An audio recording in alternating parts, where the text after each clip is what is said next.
Today we will be reading The Neverending Story by Michael Ende, translated by Ralph Manheim.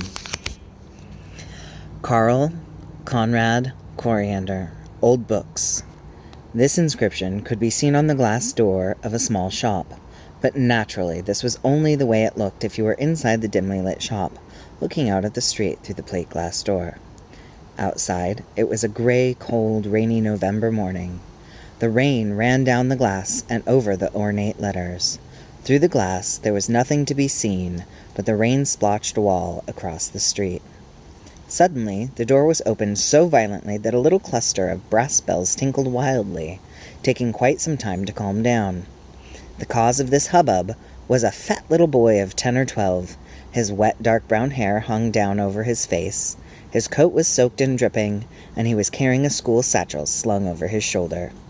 He was rather pale and out of breath, but, despite the hurry he had been in a moment before, he was standing in the open doorway as though rooted to the spot.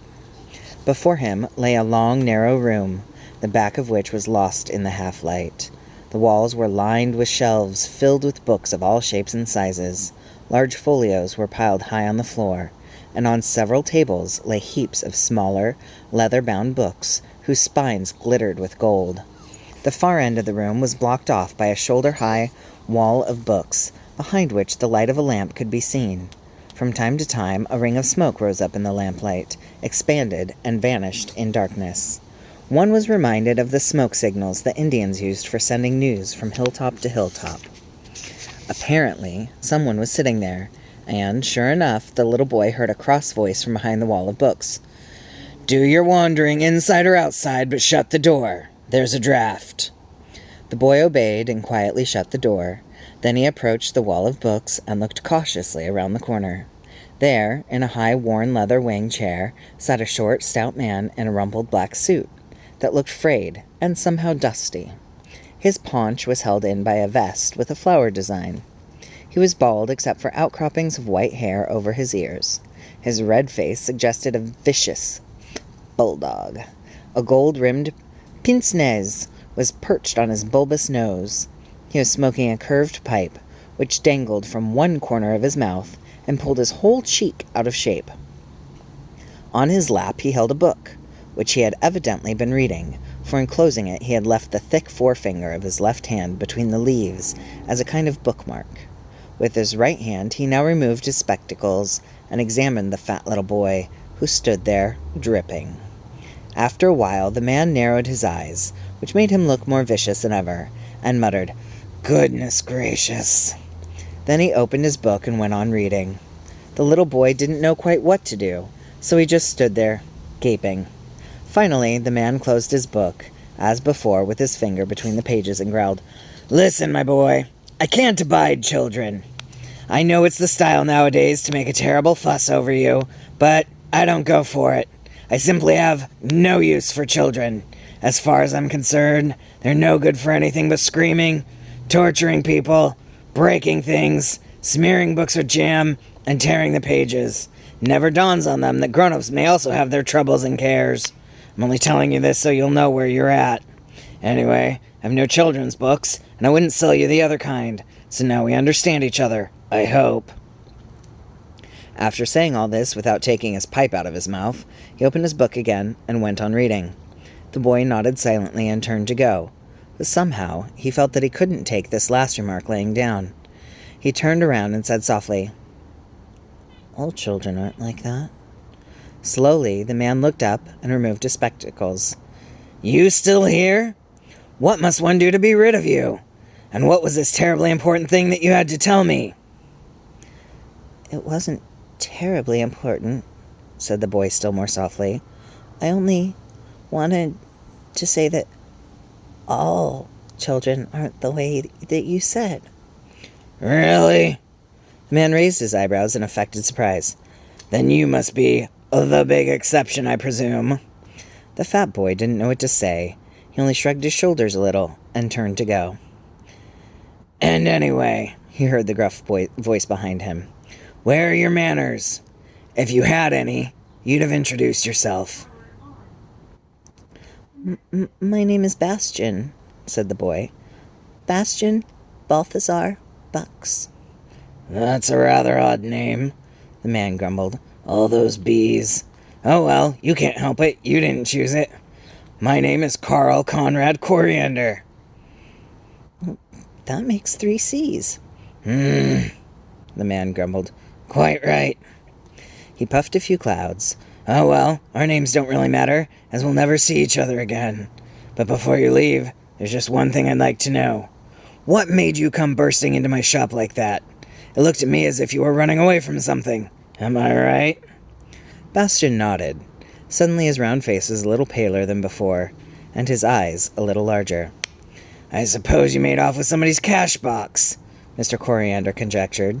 Or knocked an old woman down, or whatever little scamps like you do nowadays. Are the police after you, boy? Bastian shook his head. Speak up, said Mr. Coriander. Whom were you running away from? The others. What others? The children in my class. Why? They won't leave me alone. What do they do to you? They wait for me outside the schoolhouse. And then what? And then they shout all sorts of things, and push me around, and laugh at me. And you just put up with it? Mr. Coriander looked at the boy for a while disapprovingly. Then he asked, Why don't you just give them a punch on the nose? Bastian gaped. No, I wouldn't want to do that. And besides, I can't box. How about wrestling? Mr. Coriander asked. Or running, swimming, football, gymnastics. Are you no good at any of them? The boy shook his head.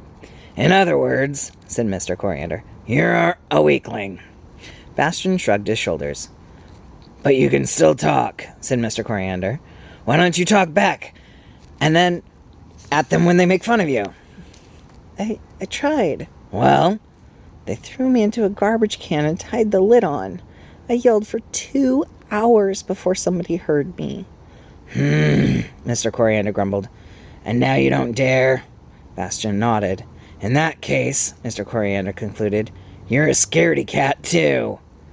Bastian hung his head. And probably a hopeless grind. Best in the class. Teacher's pet, is it? No, Bastian said, still looking down. I was put back last year. Good Lord, cried Mr. Coriander. A failure all along the line. Bastian said nothing. He just stood there in his dripping coat, his arms hung limp at his sides. What kind of things do they yell when they make fun of you? Mr. Coriander wanted to know. Oh, all kinds. For instance? Namby-pamby sits on the pot cracks up, says namby-pamby. I guess it's 'cause I weigh a lot. Not very clever, said Mr. Coriander. What else? Bastian hesitated before listing. Screwball, nitwit, braggart, liar. Screwball? Why do they call you that? I talk to myself sometimes. What kind of things do you say? I think up stories. I invent names and words that don't exist, that kind of thing. And you say these things to yourself? Why? Well, nobody else would be interested. Mr. Coriander fell into a thoughtful silence. What do your parents say about this? Bastian didn't answer right away. After a while, he mumbled, Father doesn't say anything. He never says anything. It's all the same to him. And your mother? She's gone. Your parents are divorced? No, said Bastian. She's dead. At that moment, the telephone rang. With some difficulty, Mr. Coriander pulled himself out of his armchair and shuffled into a small room behind the shop. He picked up the receiver, and indistinctly Bastian heard him saying his name. After that, there was nothing to be heard but a low mumbling. Bastian stood there. He didn't know quite why he had said all that he had, and admitted so much. He hated being questioned like that. He broke into a sweat as it occurred to him that he was already late for school. He'd have to hurry. Oh yes, he'd have to run. But he just stood there, unable to move. Something held him fast. He didn't know what. He could still hear the muffled voice from the back room. It was a long telephone conversation. It came to Bastian that he had been staring the whole time at the book that Mr. Coriander had been holding, and that was now lying on the armchair. He couldn't take his eyes off it. It seemed to have a kind of magnetic power that attracted him irresistibly. He went over to the chair, slowly held out his hand and touched the book. In that moment, something inside him went click, as though a trap had shut. Bastian had a vague feeling that touching the book had started something irrevocable, which would now take its course. He picked up the book and examined it from all sides. It was bound in copper-colored silk that shimmered when he moved it about. Leafing through the pages, he saw the book was printed in 2 colors. There seemed to be no pictures, but there were large, beautiful capital letters at the beginning of the chapters. Examining the binding more closely, he discovered 2 snakes on it, one light and one dark. They were biting each other's tail, so forming an oval. And inside the oval, in strangely intricate letters, he saw the title, The Never-Ending Story. Human passions have mysterious ways, in children as well as grown-ups. Those affected by them can't explain them, and those who haven't known them have no understanding of them at all. Some people risk their lives to conquer a mountain peak. No one, not even they themselves, can really explain why. Others ruin themselves trying to win the heart of a certain person who wants nothing to do with them. Still others are destroyed by their devotion to the pleasures of the table. Some are so bent on winning a game of chance that they lose everything they own, and some sacrifice everything for a dream that can never come true. Some think their only hope of happiness lies in being somewhere else, and spend their whole lives traveling from place to place. And some find no rest until they have become powerful. In short, there are as many different passions as there are people. Bastian Balthazar Bucks's passion was books. If you have never spent whole afternoons with burning ears and rumpled hair, forgetting the world around you over a book, forgetting cold and hunger, if you have never read secretly under bedclothes with flashlight because your father or mother or some other well-meaning person has switched off the lamp on the plausible ground that it was time to sleep because you had to get up so early, if you have never wept bitter tears because a wonderful story has come to an end and you must take your leave of the characters with whom you have shared so many adventures, whom you have loved and admired, for whom you have hoped and feared, and without whose company life seems empty and meaningless, if such things have not been a part of your own experience, you probably won't understand what Bastian did next. Staring at the title of the book, he turned hot and cold, cold and hot. Here was just what he had dreamed of. What he had longed for ever since the passion for books had taken hold of him. A story that never ended. The book of books. He had to have this book. At any price. At any price? That was easily said. Even if he had more to offer than the big bit of pocket money he had on him, this cranky Mr. Coriander had given him clearly to understand that he would never sell him a single book. And he certainly wouldn't give it away. The situation was hopeless. Yet, Bastian knew he couldn't leave without the book. It was clear to him that he had only come to the shop because of this book. It had called him in some mysterious way, because it wanted to be his, because it had somehow always belonged to him. Bastian listened to the mumbling from the little back room. In a twinkling, before he knew it, he had the book under his coat and was hugging it with both arms. Without a sound, he backed up to the street door, keeping an anxious eye on the other door, the one leading to the back room. Cautiously, he turned the door handle. To keep the brass bells from ringing, he opened the glass door just wide enough for him to slip through, and he quietly closed the door behind him. Only then did he start running. The books, copybooks, pens, and pencils in his satchel jiggled and rattled to the rhythm of his steps. He had a stitch in his side, but he kept running. The rain ran down his face and into his collar. The wet cold passed through his coat, but Bastian didn't feel it. He felt hot all over, but not from running. His conscience, which hadn't let out a peep in the bookshelf, had suddenly woken up. All the arguments that had seemed so convincing melted away like snowmen under the fiery breath of a dragon. He had stolen. He was a thief. What he had done was worse than common theft. That book was certainly the only one of its kind and impossible to replace. It was surely Mr. Coriander's greatest treasure. Stealing a violinist's precious violin or a king's crown wasn't at all the same as filching money from a cash drawer. As he ran, he hugged the book tight under his coat. Regardless of what this book might cost him, he couldn't bear to lose it. It was all he had left in the world, because naturally he couldn't go home anymore. He tried to imagine his father at work in the big room he had furnished as a laboratory. Around him lay dozens of plaster casts of human teeth, for his father was a dental technician. Bastian had never stopped to ask himself whether his father enjoyed his work. It occurred to him now for the first time, but now he would never be able to ask him. If he went home now, his father would come out of his lab in a white smock, possibly holding a plaster cast, and he would ask, "Home so soon?" "Yes," Bastian would answer. "No school today." He saw his father's quiet, sad face, and he knew he couldn't possibly lie to him, much less could he tell him the truth. No, the only thing left for him was to go away somewhere. Far, far away. His father must never find out that his son was a thief, and maybe he wouldn't even notice that Bastian wasn't there anymore. Bastian found this thought almost comforting. He had stopped running. Walking slowly, he saw the schoolhouse at the end of the street. Without thinking, he was taking his usual route to school. He passed a few people here and there, yet the street seemed deserted. But to a schoolboy arriving very, very late, the world around the schoolhouse always seems to have gone dead. At every step, he felt the fear rising within him. Under the best of circumstances, he was afraid of school, the place of his daily defeats. Afraid of his teachers who gently appealed to his conscience, or made him the butt of their rages. Afraid of the other children who made fun of him, and never missed a chance to show him how clumsy and defenseless he was. He had always thought of his school years as a prison term with no end in sight. A misery that would continue until he grew up, something he would just have to live through. But now he passed through the echoing corridors with their smell of floor wax and wet overcoats, when the lurking stillness suddenly stopped his ears like cotton, and when at last he reached the door of his classroom, which was painted the same old spinach color as the walls around it, he realized that this, too, was no place for him. He would have to go away, so he might as well go at once. But where to? Bastian had read stories about boys who ran away to sea and sailed out into the world to make their fortune.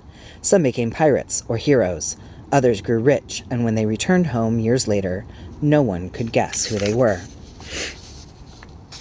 But Bastian didn't feel up to that kind of thing. He couldn't conceive of anyone taking him on as a cabin boy. Besides, he had no idea how to reach a seaport with suitable ships for such an undertaking. So where could he go? Suddenly he thought of the right place. The only place where, at least for the time being, no one would find him, or even look for him. The attic of the school was large and dark. It smelled of dust and mothballs.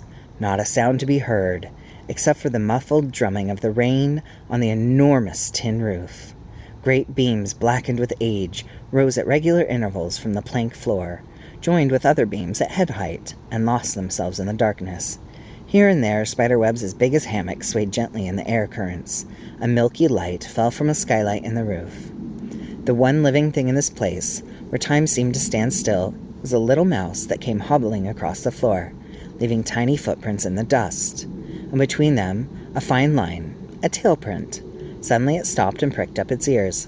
And then it vanished, whoosh, into a hole in the floor. The mouse had heard the sound of a key in a big lock. The attic door opened slowly, with a loud squeak. For a moment, a long strip of light crossed the room. Bastian slipped in. Then again, with a squeak, the door closed. Bastian put the big key in the lock from the inside and turned it. Then he pushed the bolt and heaved a sigh of relief. Now no one could possibly find him. No one would look for him here. The place was seldom used. He was pretty sure of that. And even if by chance someone had something to do in the attic today or tomorrow, he would simply find the door locked, and the key would be gone. And even if they somehow got the door open, Bastian would have time to hide behind the junk that was stored here. Little by little, his eyes got used to the dim light. He knew the place. Some months before, he had helped the janitor to carry a laundry basket full of old copybooks up here. And then he had seen where the key to the attic door was kept, in a wall cupboard next to the topmost flight of stairs. He hadn't thought of it since, but today he remembered. Bastian began to shiver. His coat was soaked through, and it was cold in the attic. The first thing to do was find a place where he could make himself more or less comfortable, because he took it for granted that he'd have to stay here a long time. How long? The question didn't enter his head, nor did it occur to him that he would soon be hungry and thirsty. He looked around for a while. The place was crammed with junk of all kinds. There were shelves full of old files and records. Benches and ink-stained desks were heaped up every which way. A dozen old maps were hanging on an iron frame. There were blackboards that had lost a good deal of their black, and cast-iron stoves, broken-down pieces of gymnasium equipment, including a horse with the stuffing coming out through the cracks in its hide, and a number of soiled mats. There were also quite a few stuffed animals. At least that's what the moths had left of them. a big owl, a golden eagle, a fox, and so on. Cracked retorts and other chemical equipment, a galvanometer, a human skeleton hanging on a clothes rack, and a large number of cartons full of old books and papers. Bastian finally decided to make his home on the pile of old gym mats. When he stretched out on them, it was almost like lying on a sofa. He dragged them to a place under the skylight where the light was best. Not far away, he found a pile of gray army blankets. They were dusty and ragged, but that didn't matter now. He carried them over to his nest. He took off his wet coat and hung it on the clothes rack beside the skeleton. The skeleton jiggled and swayed, but Bastian had no fear of it, maybe because he was used to such things at home. He also removed his wet shoes. In his stocking feet, he squatted down on the mats and wrapped himself in the gray blankets like an Indian. Beside him lay his school satchel and the copper-colored book. It passed through his mind that the rest of them down in the classroom would be having history just then. Maybe they'd be writing a composition on some deadly dull subject. Bastian looked at the book. "I wonder," he said to himself, "what's in a book while it's closed? Oh, I know it's full of letters printed on paper, but all the same, something must be happening, because as soon as I open it, there's a whole story with people I don't know yet, and all kinds of adventures, and deeds, and battles, and sometimes there are storms at sea, or it takes you to strange cities and countries. All those things are somehow shut up in a book, and of course you have to read it to find out, but it's already there. That's the funny thing. I just wish I knew how it could be." Suddenly, an almost festive mood came over him. He settled himself, picked up the book, opened it to the first page, and began to read The Neverending Story. We'll start the chapters in just a moment.